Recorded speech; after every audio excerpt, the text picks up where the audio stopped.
Flat చూసారు, బాగున్నాయా? 6 అంకణాలు. అందరికీ నమస్కారం. వైఎస్ఆర్సీపీ ముఖ్యమంత్రి జగన్మోహన్ రెడ్డి దగ్గర నుంచి నెల్లూరు మంత్రి అనిల్ కుమార్ యాదవ్ వరకు ఎన్నికల ముందు చెప్పిన మాట వేరు, ఎన్నికల తర్వాత చెప్పే మాటలు వేరు. మాట తప్పం, మడం తెప్పం అని ఇద్దరు మాట్లాడారు. నాకు తెలుసు, ఇద్దరు మాట తప్పారు, ఇద్దరు మడం తిప్పారు. వెంకటేశ్వరపురంలో, నెల్లూరు పట్టణంలో దాదాపు పేదవారి కోసం షీర్వాల్ టెక్నాలజీలో దాదాపు 45,000 ఇల్లు కట్టాం టోటల్గా నెల్లూరు పట్టణంలో. వెంకటేశ్వరపురంలో 4,700 ఇల్లు పూర్తయిపోయినాయి టోటల్గా. అల్లీపురంలో 12,000కి 8,000 పూర్తయిపోయినాయి. ఈ 1.5 సంవత్సరంలో వీళ్ళు కానీ కట్టుండుంటే మిగతా ఇల్లు కూడా పూర్తయిపోయినాయి. వెంకటేశ్వరపురం ఇల్లు ఇవ్వకుండా ఇస్తే అక్కడ చంద్రబాబు నాయుడుకి పేరు వస్తుందేమో. ఎన్నికల ముందు జగన్మోహన్ రెడ్డి పాదయాత్రలో ఇల్లు తీసుకోండి, నేను వచ్చి అన్ని రుణాలు రద్దు చేస్తాను అని చెప్పిన మాట వాస్తవా కాదని అడుగుతున్నా. అనిల్ కుమార్ యాదవ్ గారు వెంకటేశ్వరపురం మీటింగ్లోనే మీరు ఇల్లు తీసుకోండి, అన్ని రకాల రుణాలు మేము రద్దు చేస్తాం మా జగనన్న ముఖ్యమంత్రి అయితే అని చెప్పింది వాస్తవా కాదా అని అడుగుతున్నాం. మేమే వస్తే ప్రతి ఒక్కరికి 12 ఎకరాల స్థలం ఇస్తామని అనిల్ కుమార్ యాదవ్ గారు చెప్పింది వాస్తవా కాదని అడుగుతున్నాం. ఇల్లు మీరు ఉచితం అన్నాం, మేము ఉచితం అన్నాం. ఇల్లు పూర్తయిపోయినాయి.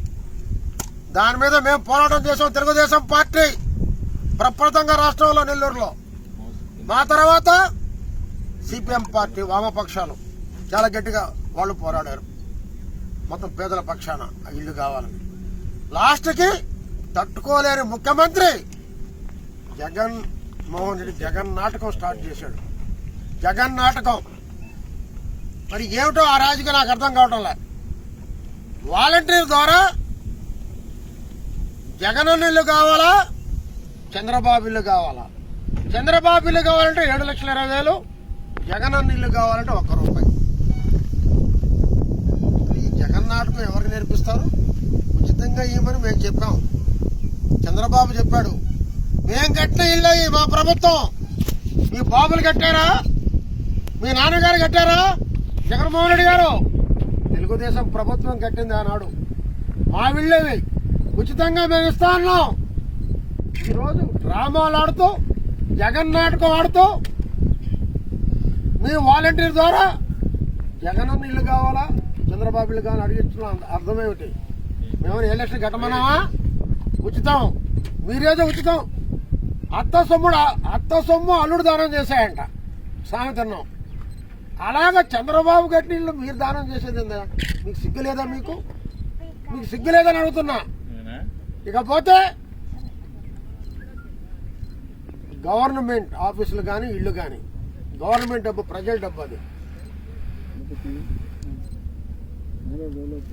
వైసీపీ రంగులేయటం ఎంతవరకు న్యాయం అడుగుతున్నా. మేము కట్టాం, మేమేమైనా ఎల్లో వేసామా? మేము ఎల్లో వేసామా? ఈరోజు చూడండి, రంగులన్నీ మారుస్తున్నారు, వైసీపీ రంగులు వేస్తున్నారు. ఒకటే చెప్తున్నాం అధికారులకి, 1.5 సంవత్సరంలో మళ్ళీ తెలుగుదేశం అధికారంలో రాబోతా ఉంది. అధికారులారా, ముఖ్యమంత్రి ఆ రోజు ఉండడు, మంత్రి అనిల్ ఉండరు, ఎవరు కనపడరు. ఇరుక్కునేది అధికారులు మాత్రమే. మీరంటే మాకు గౌరవం ఉంది కాబట్టి ముందే చెప్తున్నాం, మీ దగ్గర రికవరీ చేస్తాం.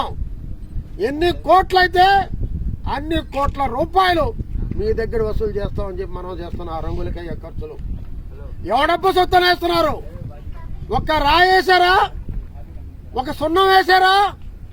ఆ ఇళ్ల మీద మీకేం హక్కు ఉందని అడుగుతున్నా. మరి ఇప్పుడు చూస్తే 12 అంకణాలు ఎన్నికల ముందు ఇస్తాను, మీరు 6 అంకణాలు ఇస్తారా? 20 అడుగుల రోడ్లు 25 అడుగుల రోడ్లు వేస్తారా? అంటే మరో స్లమ్ను సృష్టిస్తారా మీరు? వైఎస్ నగర్లో ఎంత స్లమ్ ఉందో అటువంటి స్లమ్ సృష్టించబోతున్నారా అని అడుగుతున్నాం. మేము ఎక్కడ ఇల్లు కట్టినా నూడా అప్రూవల్, 40 అడుగులు 60 అడుగుల రోడ్లు, మీరు కట్టినవి 20 అడుగుల రోడ్లు, 30 అడుగులు 25 అడుగులు. అంటే మరో స్లమ్ తయారు చేయబోతున్నారు. పేదవాడు పేదవాడిగానే ఉండాలా మీ కోరిక, అంతే కదా. 6 అంకణాల్లో ఏం బెడ్రూమ్ వస్తుంది, ఏం కిచెన్ వస్తుంది, ఏం వరండా వస్తుంది, ఏం టాయిలెట్ రూమ్ వస్తుంది అని అడుగుతున్నా మంత్రి. ముఖ్యమంత్రి గారు ఆలోచించండి. పేదవాళ్ళు కోటీశ్వరులుగా ఉండకూడదా? పేదవాడు కోటీశ్వరులుగా ఉండాలనే ఆనాడు చంద్రబాబు నాయుడు గారు, నారాయణ గారు మాట్లాడుకొని బ్రహ్మాండాలు కట్టాం. హాల్లో గ్రానైట్ వేసాం, కిచెన్ లో గ్రానైట్ వేసాం, కోటీశ్వరంలో ఉన్న ఇంట్లో గ్రానైట్ వేసాం. మళ్ళీ కిటికీ తలుపులు అల్యూమినియం పెట్టాం. మెయిన్ డోర్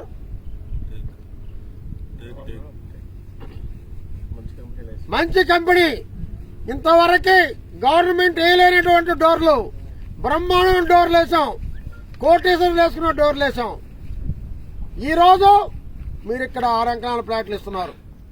1,80,000 రూపాయలు లోన్ అంటున్నారు. 1,80,000 కూడా లబ్ధిదారులకు ఎవరంట, గవర్నమెంటే కడుతుందంట. అంటే దాంట్లో అధికారులు ఎంత భోంచేస్తారో 1.5 లక్ష మిగులుతుంది. 1.5 లక్షకి బేస్మెంట్ వస్తుందా అనిల్ కుమార్ యాదవ్ గారు? 1.5 లక్షకి బేస్మెంట్ వస్తుందా అని అడుగుతున్నా. రాదే. ఏ ఇల్లు కట్టబోతున్నారు మీరు? బొమ్మరిల్లు కట్టబోతున్నారా? మా ఇళ్ళలో గ్రానైట్ అయిపోతున్నారా? మేము వేసినట్టు అల్యూమినియం కిటికీలు అయిపోతున్నారా? మేము వేసినట్టు మేలైనటువంటి డోర్ అయిపోతున్నారా? మేము కట్టినట్టు కిచెన్ లో కూడా షింకులు పెట్టేసి అక్కడ కూడా అయిపోతున్నారా? ఏమైపోతున్నారు? 1.5 లక్షకి ఏమీ రాదు. కింద పునాదులు కూడా రావు. అవన్నీ పక్కన పెడదాం. మునిగిపోయే ఫ్లాట్లు. మొన్న వానకి 12 అడుగులు మునిగింది. అదే పేదవాడు ఇల్లు కట్టుకొని ఉంటే 12 అడుగులు మునుగుంటే ఒక్కరన్నా బతికేవాళ్ళ అని అడుగుతున్నా.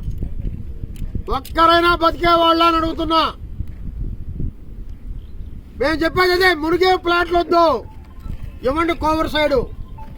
ఇప్పుడు ఇస్తున్నా ఆ పక్క ప్రసన్న కుమార్ రెడ్డి గారు, ఏది అదే పోతిరెడ్డిపాళెం దగ్గర అటువంటి ఇవ్వండి. ఇక్కడ ప్రతిదీ అవినీతి, ప్రతి ఎకరా అవినీతి, ప్రతి రోడ్డు అవినీతి, ప్రతి ఇసుక అవినీతి. 100% అవినీతి జరిగింది ఇక్కడ. దాంట్లో మునిగిపోయే ఫ్లాట్లు 10 అడుగుల లోతు మునిగిపోయే ఫ్లాట్లు మీరు పేదవారికి ఇవ్వబోతున్నారు రేపు. అంటే పేదవారిని ఏం చేయాలనుకుంటున్నారు మీరు పేదవాళ్ళని ఏం చేయాలనుకుంటున్నారు చెప్పండి అనిల్ కుమార్ యాదవ్ గారు. చూస్తే ఇక్కడే పక్కనే కాంట్రాక్టర్ ఎవరు? అనిల్ కుమార్ యాదవ్ తెలుసు, రూప్ కుమార్ యాదవ్ తెలుసు. ఆ కాంట్రాక్టర్ ఎవరు? ఇక్కడే తవ్వి పక్కనే చూడండి, వెనక పక్క ఆ ఇసుకంతా దోలేరు. ఇక్కడ ఎవరిచ్చారు వీళ్ళకి పర్మిషను? ఇక్కడే పక్కనే 1000 రూపాయలు ఒక ట్రిప్కి. ఒక ట్రిప్ ట్రాక్టర్ 1000 రూపాయలు. వీళ్ళు ఇచ్చిన ట్రాక్టర్కి ఆడించాడు దాకా 150 రూపాయలు. 50 రూపాయలు జేసీబీ వేసుకున్నా 800 రూపాయలు ఆదాయం ఒక ట్రిప్కి. 1000 ట్రిప్పులు తోలేరు పక్కనే గుంటేసి. చూడండి, ఇక్కడే గుంట పడింది. పొర్ల కట్టు ధ్వంసం చేసేశారు. పర్మిషన్ లేదు. ఎవరు పర్మిషన్ ఇచ్చేశారు? విజిలెన్స్ ఎంక్వైరీ చేయాలి. దమ్ముంటే ప్రభుత్వం ఎంక్వైరీ చేయండి, మేము ప్రూఫ్ చేస్తాం. ఇక్కడి నుంచి ఎన్ని వేల ట్రాక్టర్లు తోలేరు పర్మిషన్ లేకుండా. ఎలా ప్రభుత్వం వాళ్ళకి ఆమోదించిందో మేము చూడమంటున్నాం, మేము ప్రూఫ్ చేస్తాం. ప్రతి రోడ్డులో, ప్రతి ఎకరాలో, ప్రతి రాయిలో, ప్రతి ఇసుకలో అవినీతి దాగుంది. మునిగిపోయే ప్లాట్లకి పేదవారికి మంచి ప్లాట్లు ఇవ్వండి, మునిగిపోయే ఇవ్వద్దు. ఇక్కడ కట్టుకొని ఏం చేయాలి? 1,80,000 ఏం చేయాలి? పోయినసారి మేము 2.5 లక్ష ఉచితంగా ఇస్తేనే ఆ బెనిఫిషియరీ చాలలేదు. కొంత డబ్బులు వాళ్ళు వేసుకొని కట్టుకున్నారు. 1,80,000 ఎలా సరిపోతుంది? మరో స్లమ్ తయారు చేయబోతున్నారు. పేదవాడుగా ఉండాలని చేయబోతున్నారు మీరు. అంతేగాని జగన్ నాటకాలు వద్దు, మునిగిపోయే ప్లాట్లు వద్దు, 6 అంకణాలు మీరు ఇచ్చేది కరెక్ట్ కాదు. పేద ప్రజలారా మేల్కోండి. ఎన్నికల ముందు మీకు అనిల్ కుమార్ యాదవ్ జగన్మోహన్ ఏం చెప్పాడు? 12 అంకణాలు ఇస్తాడు. 12 అంకణాలు ఇచ్చి తీరాల్సిందే. ఎవడబ్బో సొత్తు కాదు, ఇది ప్రజల డబ్బులు. మీ చేత ఓట్లు వేయించుకున్నారు మొత్తం 12 అంకణాలు ఇస్తామని. అన్ని ఇళ్లు ఉచితంగా ఇస్తామని మీ చేత ఓట్లు వేయించుకున్నారు. ఇప్పుడు తీరా 300 చదరపు అడుగులు మాత్రమే ఉచితం అంటున్నారు. 365, 430 డబ్బులు కట్టాలంటున్నారు. సమస్య లేదు. అన్ని ఇళ్లు ఉచితంగా ఇవ్వాలి. అందరూ పేదోళ్ళు, అందరికి ఉచితంగా ఇవ్వాలి. ఇచ్చి తీరాల్సిందే. మీరు ఈకపోయినా 1.5 సంవత్సరాలు మా గవర్నమెంట్ చంద్రబాబు నాయుడు ముఖ్యమంత్రి కాబోతున్నాడు. అవన్నీ కూడా ప్రజలకు ఉచితంగా ఇస్తాం. ఎక్కడ ప్లాట్లు ఇవ్వాలంటే ఇటువంటి మునిగిపోయే ప్లాట్లు ఇవ్వం. 12 అంకణాలు ఇస్తాం. పేద ప్రజలకి రోడ్లు ఇవి కాదు, 40 అడుగులు 60 అడుగులు రోడ్లు వేసిస్తాం. అందమైన లేఅవుట్ తయారు చేస్తాం. మునిగిపోయే ప్లాట్లు ఇస్తారా? ఈ మునిగిపోయే ప్లాట్లు ఇస్తారా అంటున్నా. అర్ధరాత్రి ఒక తుఫాను వచ్చి వరద వస్తే అందరూ చనిపోవాలని మీ కోరిక? ఇదే మీరు చేసేది మంత్రి అనిల్ గారు, ఇదే మీరు చేసేది జగన్మోహన్ రెడ్డి గారు. మేము ఖండిస్తున్నాం. తెలుగుదేశం పార్టీ దీని మీద ఉద్యమం చేయబోతుంది. ఇంకా అందరికి చెప్పి మానుకున్నాం. మేము కలెక్టర్ చెప్పి మానుకున్నాం, ఆందోళన చేసి మానుకున్నాం. చివరికి జాతీయ నాయకుల విగ్రహాల ముందు త్వరలో ధర్నాలు చేయబోతున్నాం. కనీసం మీరైనా మూర్ఖుల మనసు మార్చండి. కనీసం మీరైనా పేదవారిని బాగు చేసే పట్టాలు ఇప్పించండి. మీరైనా కూడా 12 అంకణాలు ఇప్పించండి. మీరైనా చంద్రబాబు కట్టించిన ఇళ్లు పూర్తిగా అన్ని ఉచితంగా ఇప్పించండి అని ఆ జాతీయ నాయకుల విగ్రహాల ముందు వేడుకోబోతున్నాం. ఉద్యమాలు చేయబోతున్నాం కొత్త తరహాలో. ఈ ప్రభుత్వానికి వినూత్నంగా ఉద్యమం రుచి చూపించబోతున్నాం. మెరుపు ఉద్యమాలు చేయబోతున్నాం.